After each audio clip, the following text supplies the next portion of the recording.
aquí retomamos. Bueno, reitero el saludo a todos los compañeros presentes y los que van a mirar el video. En el video anterior volví a hacer la reflexión sobre el tamaño de muestra. El archivo en el cual construí esta caja y sesgo y los intervalos de confianza es con pocos datos, 20, tamaño de muestra de 20.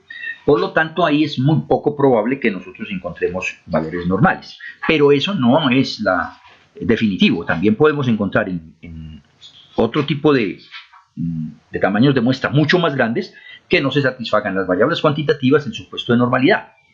Y que a veces, entendiendo mal, pronto que mientras más grande la muestra, eso tiende a la normalidad, utilizamos técnicas como los intervalos de confianza, que tengo explicitados en el gráfico de la derecha, el gráfico de barras de error, construido con las fórmulas tradicionales, la media más o menos la confiabilidad que tengamos. Esta se construye al 95% con el SPSS y el error estándar.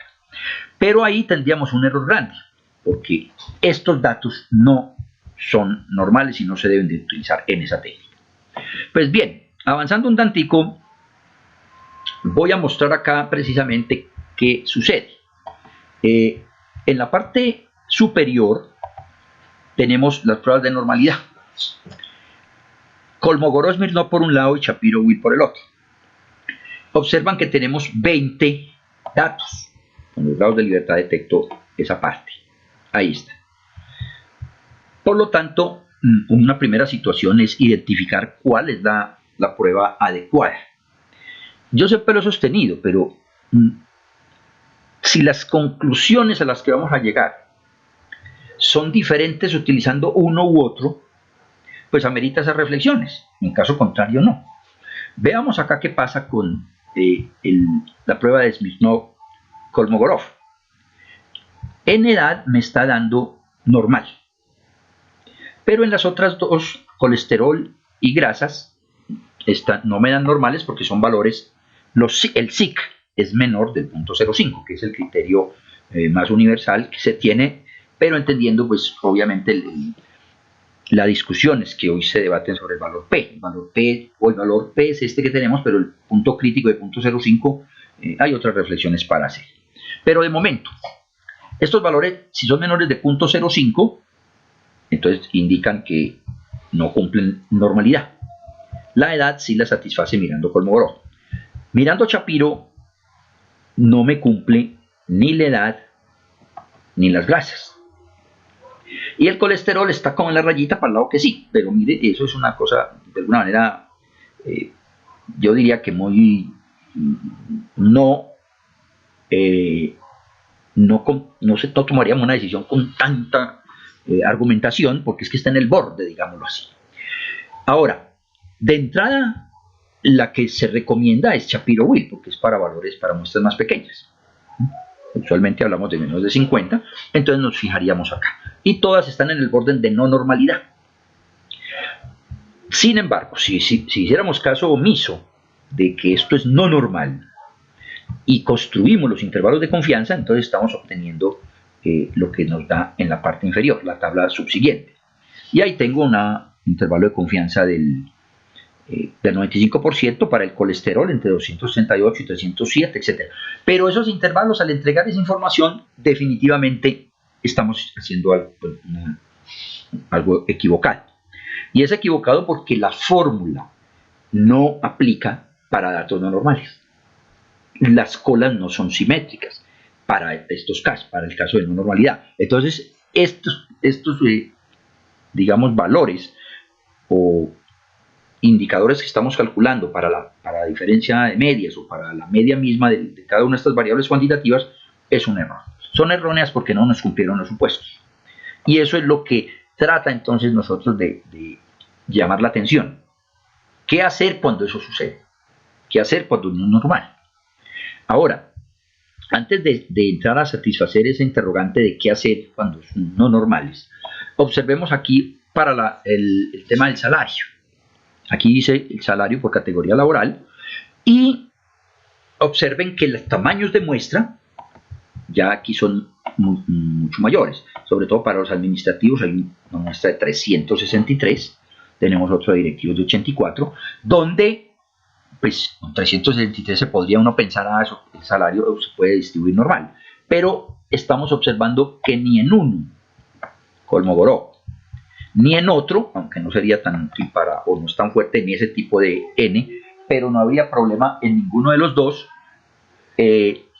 sería que nos dan no normales. Y al ser no normales, entonces estamos diciendo que no podemos utilizar las técnicas estadísticas tradicionales. Aquí entonces, ¿cuál sería la prueba adecuada? Es lo que sería la pregunta. ¿Qué prueba realizar para determinar diferencias entre las diferentes categorías? Pues bien, es claro entonces que el tema de normalidad es fundamental. ¿Y fundamental para qué? Pues para ver entonces cuáles son las técnicas que se requieren. Y en esos casos surge como, digamos, lo que se procede adecuadamente son el tema de la estadística no paramétrica. La estadística no paramétrica aplica precisamente cuando tenemos que usar o trabajar con estas variables cuantitativas que no satisfacen este supuesto específico. También se utiliza para muestras pequeñas, porque es muy difícil, que es complicadísimo que nos vaya a satisfacer el supuesto de normalidad una muestra muy pequeña. No nos daría esa situación. Y además también en las variables cuales, de por sí eso ni se trabaja siquiera, pues el tema de normalidad. Pero entonces en las cuales también están muchas de las pruebas no paramétricas. Y ahí es donde nosotros queremos hacer el énfasis hoy de, digamos, darle el peso necesario, el peso que requiere esta técnica o esta estadística. Las paramétricas con respecto a las no paramétricas. De hecho, la estadística sí provee técnicas para satisfacer cuando pasa una cosa u otra. Pero es lo tradicional en las universidades, en los pensum y en la generalidad, trabajar o digamos que mostrar las técnicas más tradicionales, la inferencia estadística paramétrica en general, y se ha dejado de lado un poco el tema de la no paramétrica.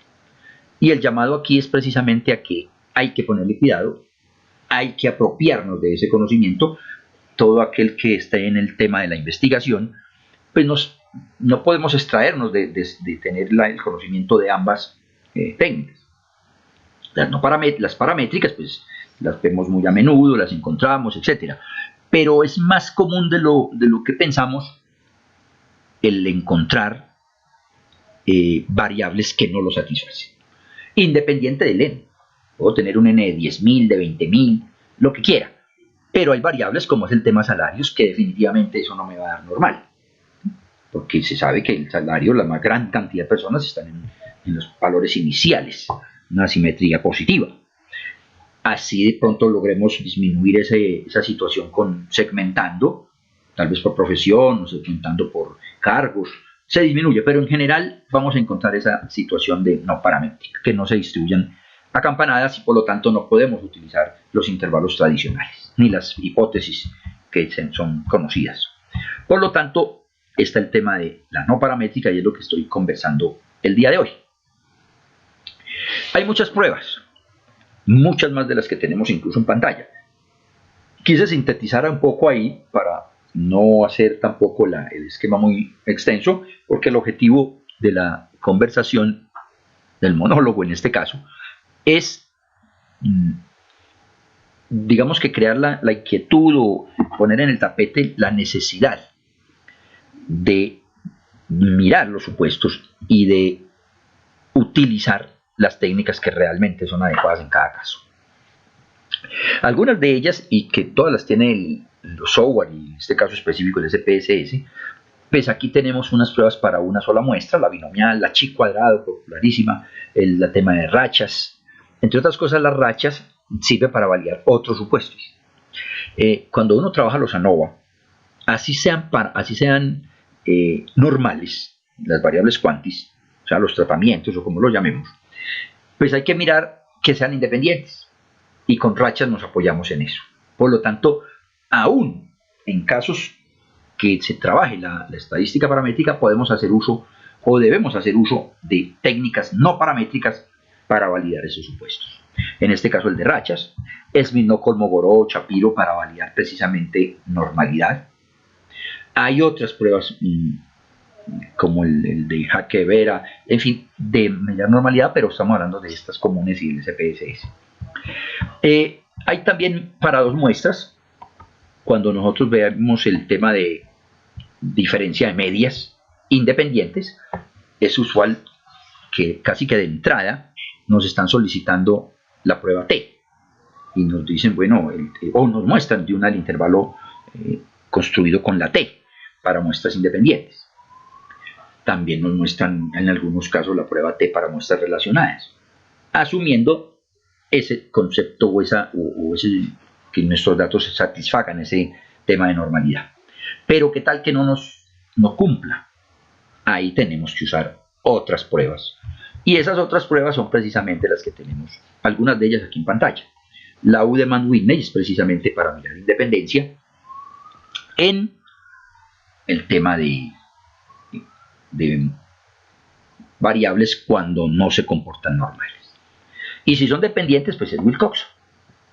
Las demás, pues obviamente tienen su significado. Rachas también es para mirar, digamos, independencia. El de Spearman es la contraparte del coeficiente de Pearson, que es muy conocido para el tema de la regresión, pero puede existir o existe en muchos temas, en muchas áreas del saber, que no se comportan normales y que sí necesitamos mirar si hay correlación. Ahí hay otros temas de no paramétrica. En el tema de más de dos variables, estoy mostrando las más conocidas, la de Kruskal-Wallis, la análoga de la ANOVA tradicional, de un solo factor, y las pruebas dependientes de Friedman. Y así habrían otras como las que observan acá y muchas otras más. La de Moses, por ejemplo. Estas pruebas son las que son la contraparte cuando no se cumple el supuesto. Y son las que vamos a trabajar, entre otras cosas, en el curso que estamos para empezar el 29 de marzo, 8 de la noche, martes, jueves, y es precisamente a tratar todos estos temas de la técnica de no paramétrica, cuándo se usan, cómo se usan, y obviamente mostrar ejemplos prácticos, algunos de ellos provistos con sus datos de las personas participantes. Pero aparte de eso, mencionar lo del curso, la utilidad, etcétera, está el tema precisamente de tener cuidado en cuáles pruebas usamos dependiendo de los supuestos que vamos a validar. Bien, ¿qué más tenemos en esta conversación, en este monólogo que pienso es útil en el sentido de esa atención que se hace en términos de mirar la pertinencia o no de utilizar una técnica u otra? Vamos a mirar acá un detallito.